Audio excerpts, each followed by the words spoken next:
Do any of the other women representing the Native Women's Council wish to speak? Thank you. Bonjour. Kejigoabwikwe Dijnakas Makwa Todem. My name is Painted Sky Woman. I'm from the Bear Clan. And I also wanted to add just a few words to my sister's presentation. I represent Mother of Red Nations Women's Council of Manitoba. I wanted to underscore some of the things that have already been raised. Number one, the criminalization of Aboriginal people and Aboriginal women.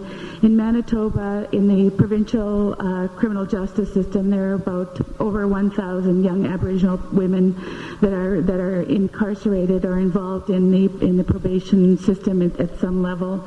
And so the expectation, if there aren't any intervention done now, is that there will be increasing numbers of Aboriginal people being subjected to the federal institution system. And I think that we have ample evidence of that in our territory in Manitoba. I want to also say that the social construction of Aboriginal women doesn't begin in jails. It begins at birth.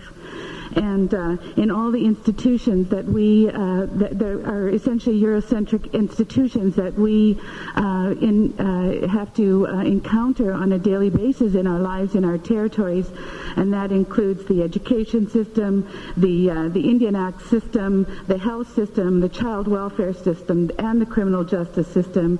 You begin to be socially constructed throughout the experience that we have here. So when we get to the criminal justice system, it's already been a history of being misfits and that people have yet failed to fix us. And so we have to change around those kinds of when people see cultural differences that are not understood, that have never been understood, and characterize that as deficient or defective or abnormal in some ways. I think that those notions have to be changed throughout throughout society, and not just the criminal justice system. Aboriginal people have experienced residential schools for over 100 years. Before that ended, we were taken from which is a history of assimilation and cultural genocide. We were taken from our mothers and families and nations through the child welfare system that continues to this day, and it now is continuing through the criminal justice system. We do not want to lose another generation of our children to Canadian institutions. It's intolerable. When my sisters talk about being emotionally impacted by this, I live at a level of outrage throughout my entire life in just dealing with the injustice rather that permeates that is embedded in the social, economic, and political structures of Canada, the state, and all the social institution that it supports. It's an outrage. When we talk about becoming being internationally the country that has the highest recognition of human rights internationally, and then you see the social, economic, political, and cultural conditions that our people exist in, it's an outrage, and we have nothing to feel secure about or positive about in this country.